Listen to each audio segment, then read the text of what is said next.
We are grateful for his presence. Andy, I think you tend to get the last Sunday of April at this event. I think he was here a year ago, and maybe 2 years ago, the last Sunday in April. I don't know what that's about, but it's great to have Andy back. He will entertain us and instruct us and help us make some sense of parenting and kids.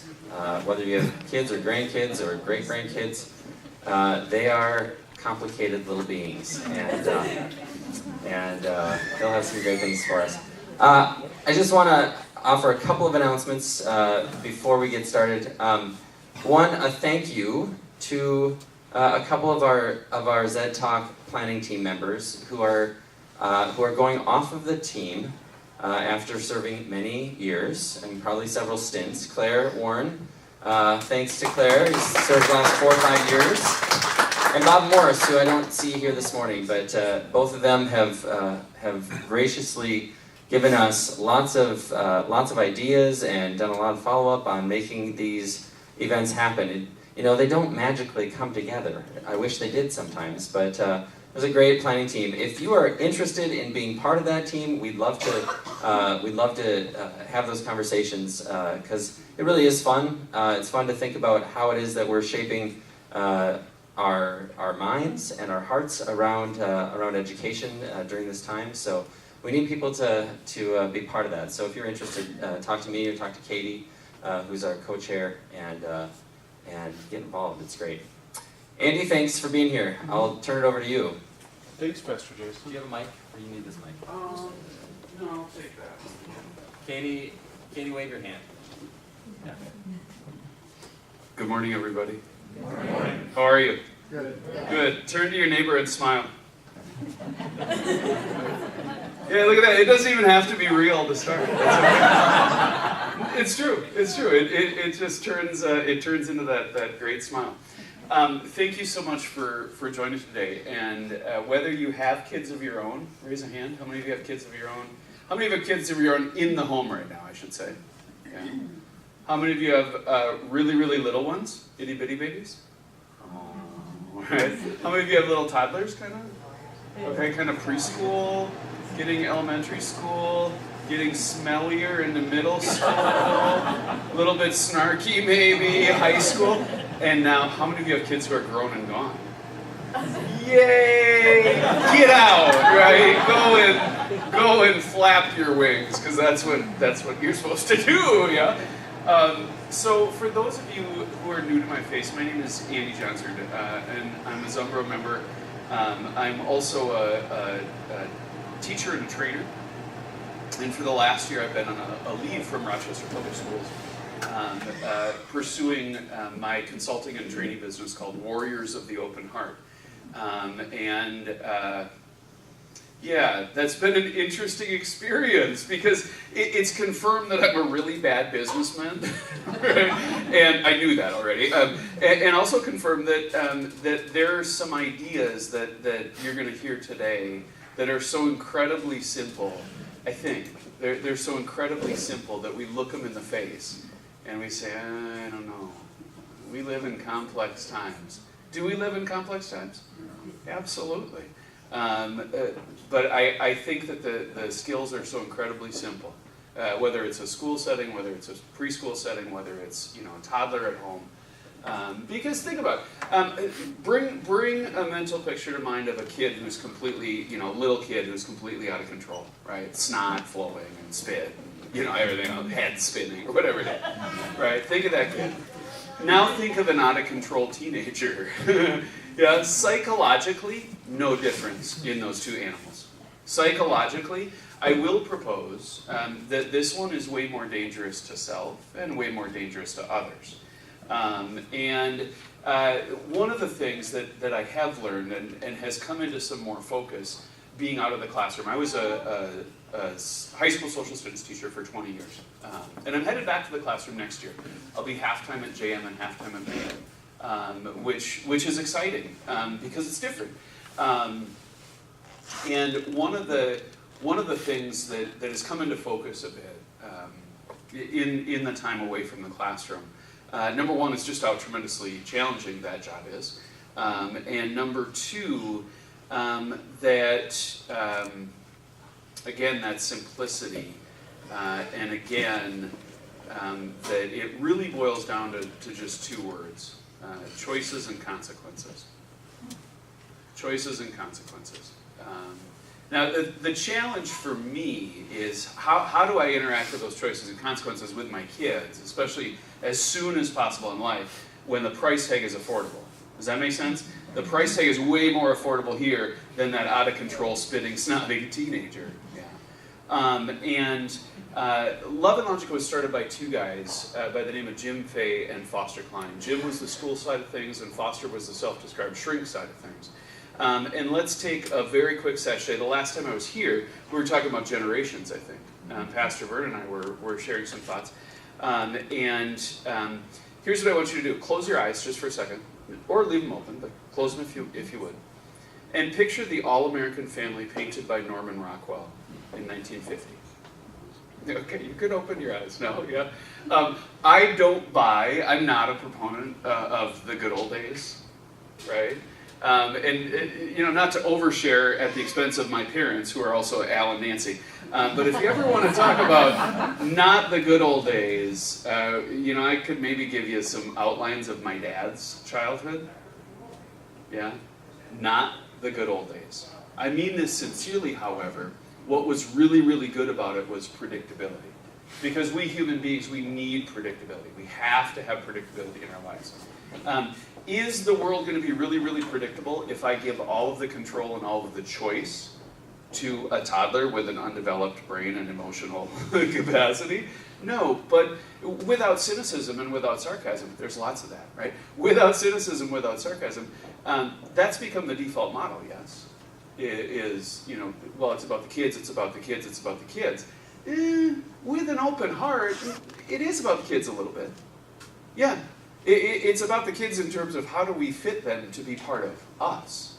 How do we fit them to be part of we? Now that is all sorts of hope to me.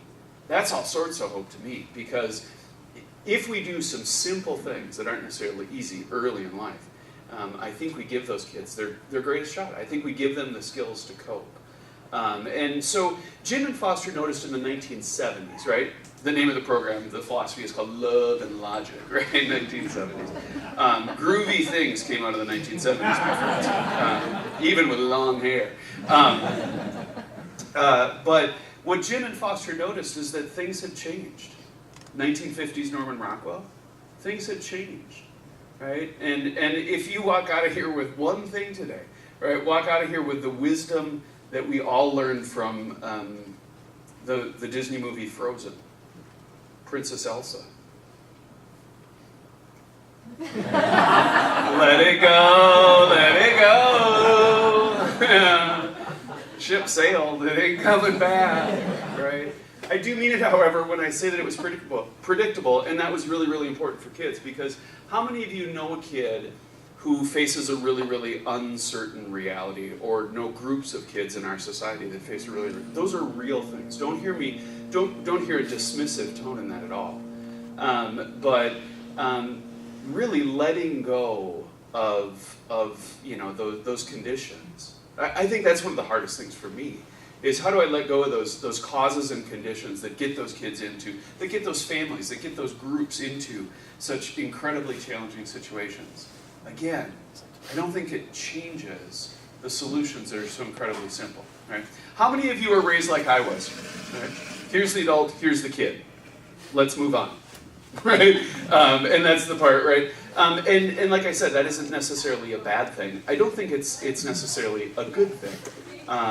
But Jim and Foster noticed that things had changed in the 1970s for all sorts of reasons in our economy, all sorts of reasons in our social structure and our social fabric. Some of those changes are absolutely fantastic.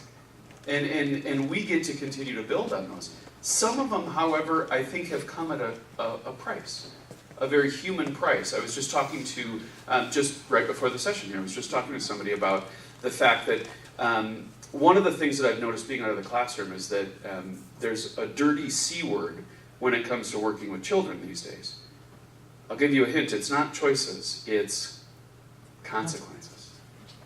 That's become a dirty word. Now, I don't get too scared of things. That makes me a little bit uneasy. Because will the real world eventually deliver choices unto all of us? Yeah, there's pain and suffering in life, right?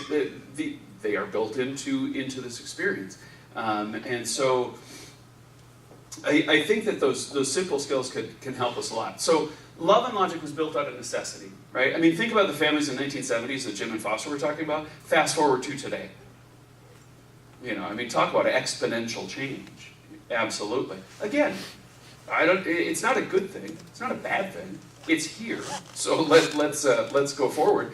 And so love and logic is neither permissive nor punitive. It's not about it's about the children. It's about the children. It's about the children. It's certainly not about, oh, I'll find a consequence that'll fix the kid, because neither of those is going to work in the long term.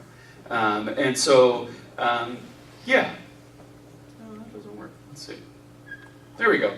So I've noticed that it's hard for me to be curious about things, especially when I'm dealing with fear, right? How many of you think that there's a pretty good dose of fear built into raising children in the modern world? Yeah.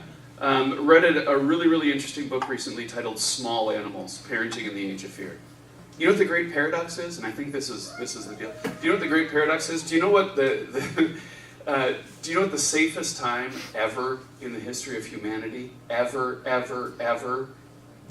you know what the safest time is? You're sitting in it. We've never been safer. Kids have never had more resource, more largesse, more opportunity, ever, than right now. Paradox is, right? I was just teaching a class a couple weeks ago up in St. Paul. And one of the child care providers in the class is a professional dog trainer. And she listened really quietly for a while, and after a while she raised her hand and she said, you know, Andy, it sounds like you're basically talking about the same thing that I teach people when they come in and they want to train their dogs. Right? Well, really, I mean, think about it. Because when you train your dog, is it really about the dog? It's about me. And she said, you know what? I always teach people that all of my emotion, all of my fear, all of my anxiety flows right through that leash, right into the dog, right? And I yeah, that makes sense to me. I connect with that in terms of how I work with kids. Yeah. So the people who do best with love and logic are a little bit curious, right? Hold it kind of lightly, right? What's here that matches me? What's here that matches my values and my culture and my setting? Whether that's as grandparents, as parents, as expecting parents, whatever that situation, as a teacher, hold it a little bit lightly and say, what would happen if I stepped toward it with a little bit less fear and a little bit more curiosity? Because I think in that curiosity, I have something to give kids that's very, very different. So we're going to talk about skillful action, right? What is it? So let's start with a question. True or false? Kids need limits. Okay, we're done. Thanks. Right? But you know what the amazing thing is? I do this in front of thousands of people, right? All over the place, all sorts of settings. And I ask that question. And it's always as immediate as it was for you. And then it goes downhill, right? Because then we start, well, yeah, but, I mean, that sounds good, Andy, but that's a little harsh for, this kid. Or that's a little harsh for, my situation. Right? And I don't know if you folks know it, but right up here, poor little Andy has a lot of feelings, right? And we don't want to hurt the real world doesn't really care so much about poor little Andy's feelings, I've picked up on. And so it is about being really, really empathetic in how we set those limits, but limits nonetheless. And that's the great open secret about love and logic. Love and logic is a philosophy, it's not a system. It's not do these 27 steps and you end up with, a kid who goes to Brown or, Harvard or whatever it is, right? Because I can't afford to pay my kids way into Brown or Harvard. Oh, different topic, right? Yeah, so love and logic is about how do I up the odds? How can I give my kids their best shot at the real world that is full of choice, that is full of consequence? And I think, my friends, that's an incredibly hopeful thing. I think that's an incredibly hopeful thing, because when I can be a little bit curious and when I can run these experiments when kids are small, I give them the most basic skills that allow them to cope with choice and consequence. Really what it comes down to, I think, is how can I work with kids in really consistent ways where over and over and over again I give them the luxury of making mistakes with me because I love them so much.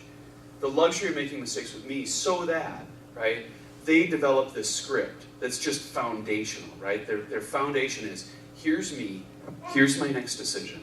How's that going to go for me? Right? Kind of positive in kind of a selfish way, yeah? I think we're doing selfish really, really well. Right? In maybe not such a productive, maybe not such a skillful way. But I'll get down off my soapbox and stop there. I give evals right from my trays. Well, I really enjoyed things that I heard. He gets a little preachy. Thank you. I believe passionately. So let's poke a little fun at the long hair talking up in front of the room. So how many of you know my folks, Al and Nancy, right? Yeah, so they're members here. I was born and raised in the western part of Minnesota, right? It's flat enough out there that we could really refer to it as God's country. I don't know. But North Dakota, South Dakota hump. Monty's right at the base of that lightning bolt. Right here we are down in the left hand, right, your right hand corner, southeast Minnesota. Reason for the geography lesson: can't go directly from point A to point B. I love this story, so I'll give you the quick version this morning. 17 years ago, our full-grown man-child, our oldest, Henry, he's a full-grown man-child. Henry was Henry, right? Now, what is basically in the first days, weeks, and months of life? Right? Human newborns only have needs. They don't have wants, right? But somewhere in there, that line grays, right? But that's a different class. Right? But little Henry, oh, look, you're so sweet. I'll put you in a seat, and you stay there, right? So 17 years ago, right? You can look at me still today. You can look at me still today, and you can tell that I am very, very manly. What's with the laughter? I am manly. I'm going to sit down now, right? So, being all things manly, we start at point A and we have to get to point B. And being all things manly, I get behind the driver's seat. It's what I do, right? I have exceptional skills, right? That or I have unmet control needs from childhood. But anyway, so I get behind the wheel. My wife, the beautiful Jessica, is in the passenger seat. And this really, it still bothers me still today because she was noticing things. This is so annoying. She was noticing things that were based in reality. And they were factual. And that's just so rude to poor little Andy's ego, right? So anyway, Jessica's in the passenger seat. I'm driving the car 17 years ago on Christmas Eve. We had to get back because she had to work at the world famous Mayo Clinic. Right? So on Christmas Eve we set out, and you know that there's a caveman driving the car thinking, nobody give ticket, Christmas Eve, right? Quick version of the story, he was waiting in Gaylord, Minnesota for me, right? And he was a Grinch with a heart 2 sizes too small, yeah? Because on Minnesota Highway 19, right, the posted speed limit changes in Gaylord. Not once, not twice, but now I believe thrice. At this point it was only twice. Because, like I said before, Jessica was noticing things about reality. She was noticing, right? Honey, you're about 20 over the posted. Be quiet. Merry Christmas. I got it. Right? Famous last words. I got it. Right? And sure enough, there he was sitting on the side of Minnesota Highway 19. And as I annihilated the second posted speed limit, all of a sudden my rearview mirror fills with Christmas lights. And I get pulled over, right? No warning for me on Christmas Eve, 16, 17 years ago, right? We can all agree that I'm facing a real world consequence, yes or no? Yes. Yeah. And here's the crazy thing, right? The trooper, right, that Grinch, gets out of his maroon sleigh, right? And he comes over and we go through the initial formalities and I give him the paperwork and he goes back to the squad and comes back and he hands me a ticket, right? He hands me a ticket. And I'll be darned if he didn't give me a ticket. And what did I say to him? What? That's so obnoxious. Thank you, officer. Merry Christmas. Right? But I'd like to back up a tick. And I'd like you to put yourself in the driver's seat. Turn to your neighbor or a couple of neighbors and talk about, how do you feel in your body when those, you've been really naughty, 3 squads showed up, right? Right? How do you feel in your body when you get pulled over? Go ahead, turn and talk to a neighbor just briefly.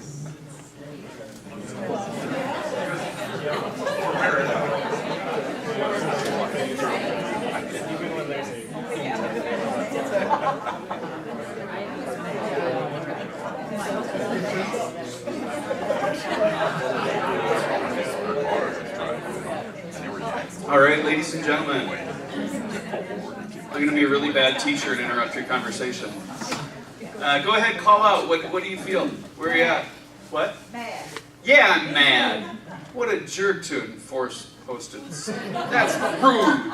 I agree. How else do I feel? Guilt. She did tell me so. She did warn me, right? I mean, I warn those kids all the time. I mean, I don't know how many times I have to tell them. Have you ever wondered about that question? How many times do I have to tell you, right? Here's the quick answer, +1. There you go. Right? Yeah, so there are very real biophysical things going on, right, in my neurochemistry, where I am feeling sick, right, and I am feeling that fight or flight response. The real question, I think, is, what's skillful for the person sitting in the passenger seat? We've both just experienced the same reality, right? So if we go back to, right, sitting here, right, and I'm sitting there with my consequence, I'm sitting there with my pain, right? There's basically 2 options. Right? And option number 1, Peterson's up here just waiting for it, right? I told you so, didn't I tell you so? Right? Which is exactly it. And folks, there's nothing wrong with that. There's no guilt about that. We've been conditioned to react with anger, upset, lecture, reminder, warning, sticker charts, blah, blah, blah, blah, blah. Right? We have. Right? We've been told that, because I want what's best for my kids. But here's the deal, right? Love and logic says, maybe consider this, maybe think about this, right? If we open up our mouth with option number 1 and say, well, I told you so, didn't I tell you so? Well, number 1, we're basically saying to the other person, right? You're not quite bright enough to get what just happened, even though we both know that we both just experienced what happened, right? But number 2, and I think this is the bigger one, and I do think this is the bigger one. Number 2 is, here's the person. Here's the person's decision. If I say basically anything, I've inserted myself in the middle of that, and I've identified myself, right? With I told you so, I've identified myself as the problem. Right? But think about that with speeding, right? Andy's here, Andy's decision and choice is here. My wife, the beautiful Jessica, opens up her mouth and says, well, I told you so. I get to let go of what I did. And now it's between me and her. Well, I'm not going to talk to you all the way back to Rochester. Merry Christmas to you. No good with just I told you so. Right?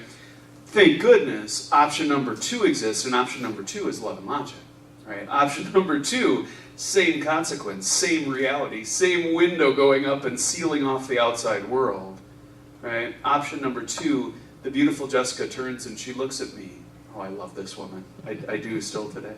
Right? She turns and she looks at me and she says, in all of her wisdom,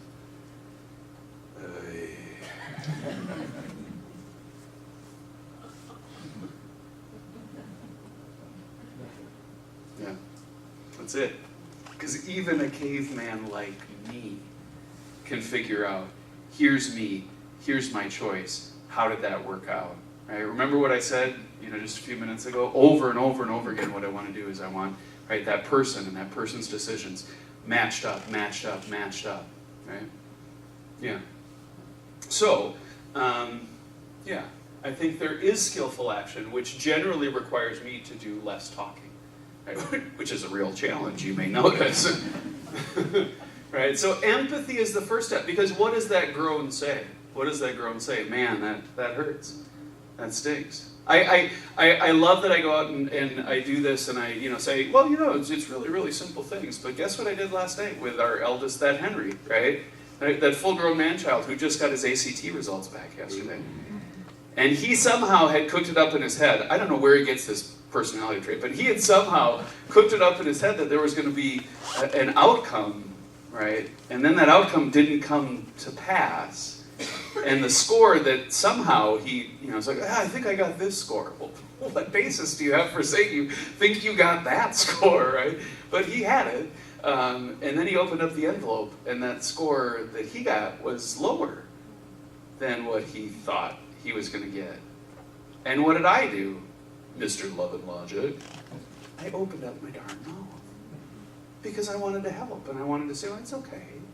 And I said, it's just a test.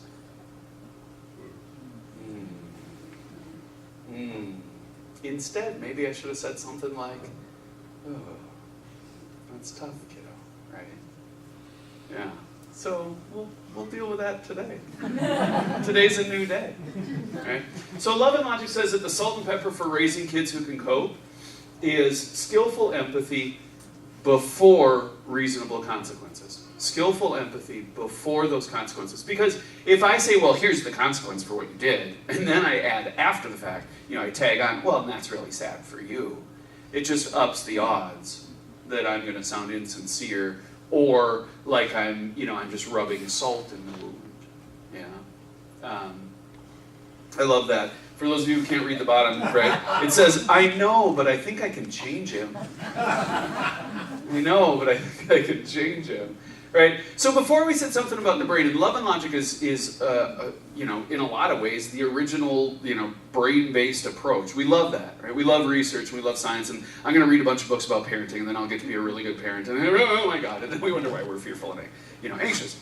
But I love that number up top. It's from a neuroscientist by the name of Rick Hansen. And Rick Hansen says, right, do you all know the frontal cortex right behind your forehead here? That's your thinker. It's your executive, it's your planner, right? And Rick Hansen says that for every 1 year that we've had that neocortex, that prefrontal cortex, there's 700 years of architecture underneath it. Well, what's going to win by default? What are we going to default to? Anger, lecture, threats, rewards, bribes, blah, blah, blah, blah, blah. Not because we're bad, not because we have bad intentions. Quite the contrary. It's our intentions, actually, I think, that get us tangled up. So the practice for me is, how do I say yes? Right? That trooper pulled me over. How can I say yes? Not I love it. Not oh, I'm so happy that you gave me a consequence, right, or whatever it is. But how can I say yes in the sense of how can I accept it since it's here? How can I accept the kid who's in front of me since he or she is here?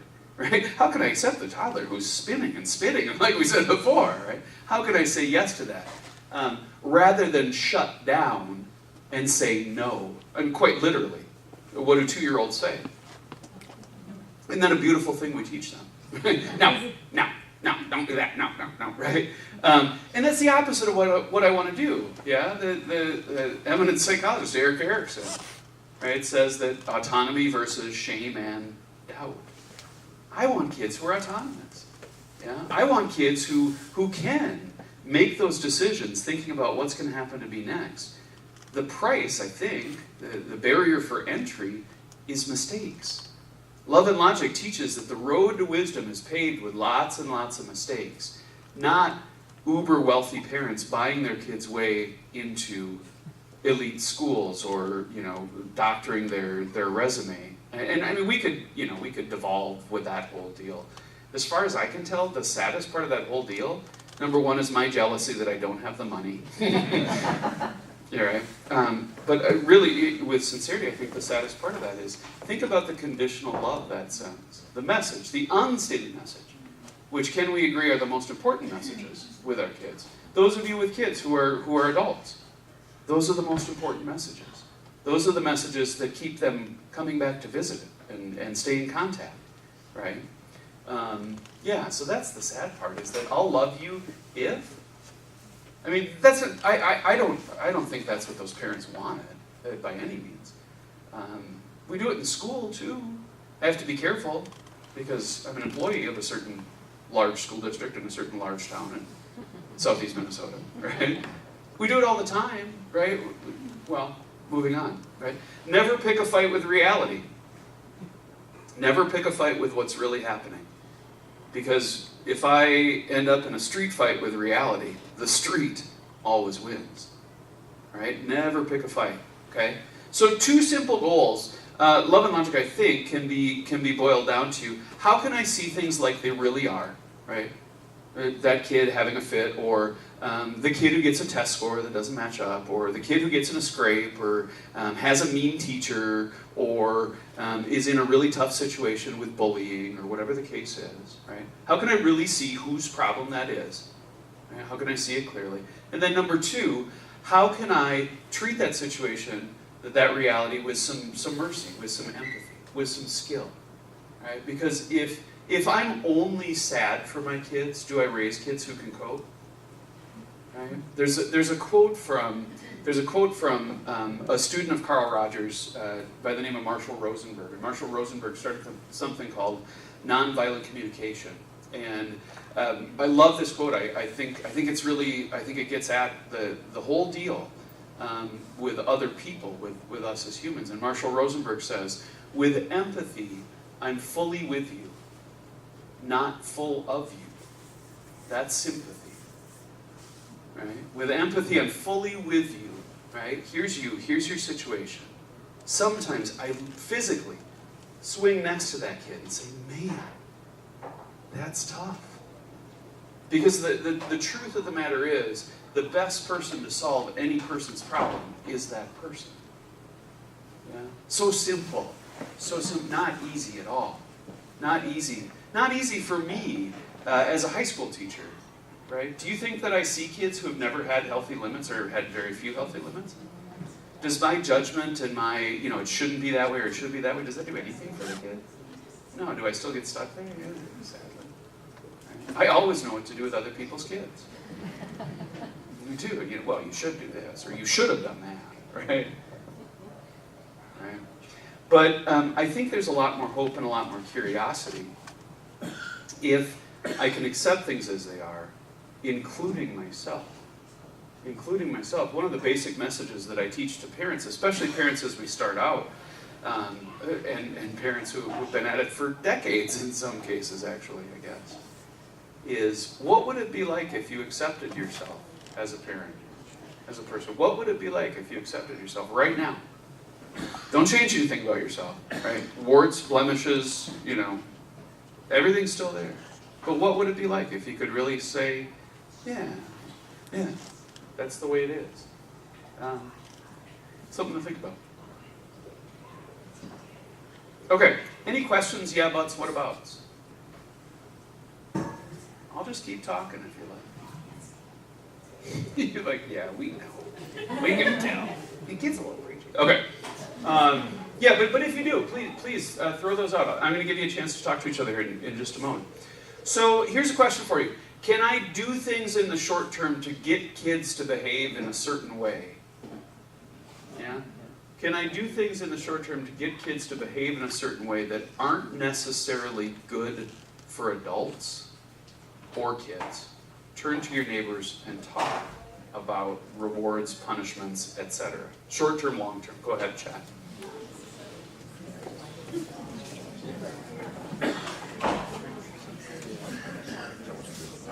I know what they're thinking about the dog. Yeah. What's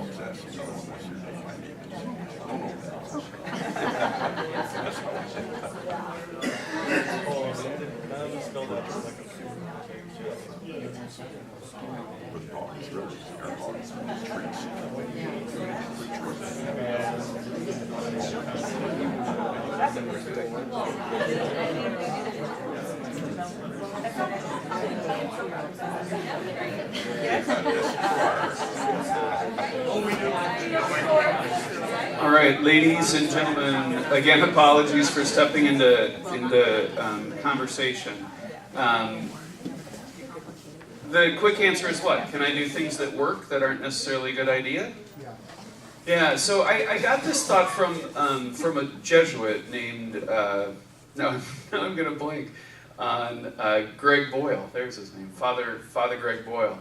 Father Greg started something called Homeboy Industries in Los Angeles about 30 years ago. And he started a gang rehabilitation service called Homeboy Industries. The quick version of that is work, contribution, doing something that isn't me. And anyway, G, as the homies call him, right? There's also Homegirl Industries. But G says in his kind of breakthrough book, he wrote a book titled Tattoos on the Heart.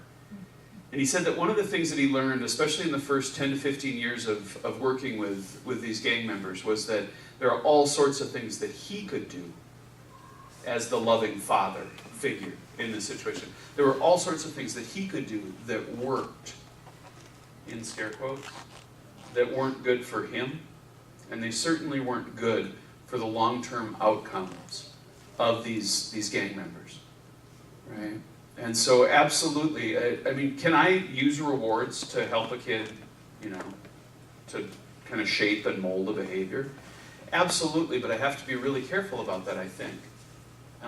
One of the things that I started teaching in 1998, right before a certain little program called No Child Left Behind. Oh, that's such a great intention. That's such a glorious and good sounding thing. I mean that sincerely. It is. It sounds really good. School is a mirror of society, however. And until we fix other conditions, we can keep thinking that, school, well, I'll stop. School is a mirror of society, as best I can tell. And that became the go-to, is that we're going to teach our way out of this hole. We're going to teach our way into meaning. Well, there's nothing wrong with meaningful instruction. But that meaning doesn't come from lessons, as far as I can tell. That meaning comes from relationship. That meaning comes from caring about a kid and believing in a kid, even sometimes when there isn't justifiable reason to do so, other than I love you as a human being, other than I care for you as a person. And I've noticed that inevitably, right, the cart will always follow the horse once that kid, once that relationship, right, are headed in the right direction. So absolutely, I can do things that come around to bite me in the butt. We only have a few minutes left, so a couple more things just in terms of raising those kids who can cope. Just some ideas to kick around. There are 3 high-quality ingredients that we adults use to unwittingly cause trouble for kids, right? And this comes from a book titled How to Raise an Adult. Yeah, How to Raise an Adult by a woman named Julie Lithcott-Hames. Julie was the incoming first-year dean at Stanford University for about 10 years, and when she started, she didn't have kids, right? So she knew what was wrong with all these parents, well, here's what you should do, right? Like I said, I always know what to do. And what Julie noticed was a frighteningly consistent pattern of literally the best and brightest, truly the best and brightest that we have, turning into puddles at the first sign of adversity, right? At the first signs of adversity. And I don't mean to make light of people suffering, of these young people suffering. Anxiety, depression, suicidality, truly frightening. And Julie, I think, gets us headed in the direction of the truth and solution when she says, we cause problems for kids, starting really, really early, when we do things for them that they can already do for themselves, that they can almost do for themselves, or that I attach to because of my ego and sense of appearance and outcome, right? That I attach to. And I think that third one is a biggie. I think that third one, that's what I was saying before when I was talking about where our intentions get us into trouble, because eventually I'm going to end up like that guy, right? And we've all been there as a parent, right? Sometimes for weeks and months at a time, it feels like, right? But I think that's it, right? I mean, I started on my soapbox about school there, and I have to be careful, but I think that's it. I really do. I think it's because of our good intentions.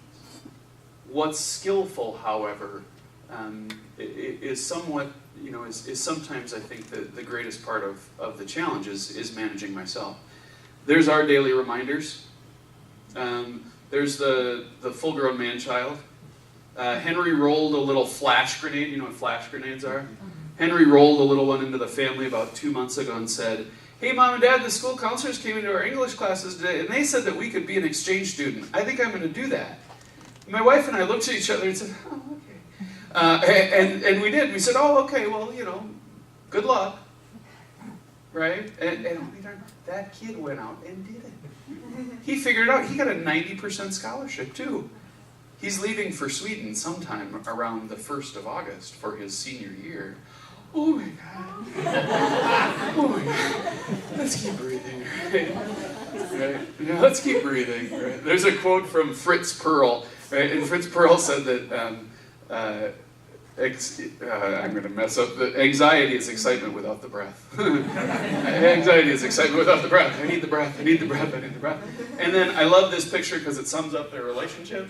Right? This one is Penelope. Her initials are PBJ. Oh, no. She needs artificial sweetener. She's a lot like her dad. True story. But I love that. Got her around the neck, right? But it's really nice. That's Olive, baby blue eyes, right? Baby blue eyes. And it's really nice, though, because Penelope gives Olive free will for about 93 seconds a day. It's a really great relationship. But I love this picture over here, Death Valley, 4th of July, 2016. Love and logic, we said before, kids need limits, true or false? True, absolutely, right? Do they thank us when we set them? No. Right? If I always boss kids around and always tell kids to do, are they ever going to learn how to do things for themselves? No. So simple. So hard. Because sometimes we do need to boss kids around. If I've got a toddler, right, church gets out, and they're starting to run towards 6th Street out there, right? Do I say, well, life is about choices. Life is about choices. No. Grab them by the shirt and yank them back. That's the technique, right? Yank them back. But the more that I twist in my head that's what all of life is about, the less able kids are to cope with the things that they actually can and should be coping with. But on this day, Death Valley, right, is the name of the place. So we said to the kids, we're going to boss you around today. You have to do 2 things. You have to do 2 things. Number 1, you have to fill your water bottles. It's called Death Valley. You have to fill your water bottles. Number 2, and I mean it too, number 2, I mean it. Number 2, you got to wear good shoes. Look at the baby shoes. Yeah, love and logic. Who's training who? This isn't about the kids. This isn't about the kids. This is about, right, the adults, right? How do we step toward the situation, right? Really, really easy to stay engaged when things are cute, right? A little bit harder when kids go snarky mongoose, right? Snarky mongoose is what we'll call it. And that's where it becomes necessary to find some skillful action for interacting with those limits. And we're going to close with this because we're at the end of our time. We'll close with this, right? Kids argue with us, true or false? True, that's their job, right? Our job is to set the limits. Their job is to push the limits. Dr. Foster Cline says that kids draw a line of nonsense in the sand and then say, come here, come on, right? And as soon as one eyebrow twitches, right, the adult, right, one eyebrow twitches, they've won. How pitiful, right? Instead, here's what I'd like you to be curious about. See if you can find a chance to use this, right? Instead, when a kid offers or extends an invitation to nonsense, follow 2 simple steps. Step 1, go brain dead. So step 1 is what? Go brain dead. Turn your thinker off so that words don't come out of your face. Right? In conflict, right? Be very clear, right? In manipulation I'm talking about, right? Go brain dead. So a kid says, it's not fair. And I'm going to say something like, can everybody make that sound? Now do it half volume. Oh, that's calming. So when a kid wants to whine, argue, manipulate, challenge, etc., go brain dead. Step 2, broken record. Now, to be very clear, sometimes people will hear about love and logic and they'll say, well, yeah, it's just kind of flippant, though. No, that's the long-haired, pink-shirted guy up front. That's what's flippant, right? But people will. They'll say, no, it's too much. That's too heavy. Absolutely. I will talk to my kids. I will reason with my kids. I will think through problems. I will open my heart absolutely to my children when things are going well, when we're not in the middle of conflict, right? So when we have conflict, when we have an ongoing chronic problem with a kid, I can deal with that in a different way, right? But when the kid is whining, arguing, and manipulating, 2 simple steps. Go brain dead, softly repeat love and logic one-liner, right? If you're curious about what you've heard today, loveandlogic.com, sign up for their weekly newsletter, even if you don't have kids in your house, just to be curious. Yes, they're going to try to sell you things, right? They're good at that. It's all worth it, right? I wish it was Tupperware, right? That I got some money from this, but I don't, right? It's just something I believe in. Right, to my bones. It's been my experience. It's been my experience that I don't have the solutions for kids. I do have the love. I do have the empathy to give them their best shot in the real world. Repeat after me, please. Less worriers. More warriors. Thanks for joining. Have a great day.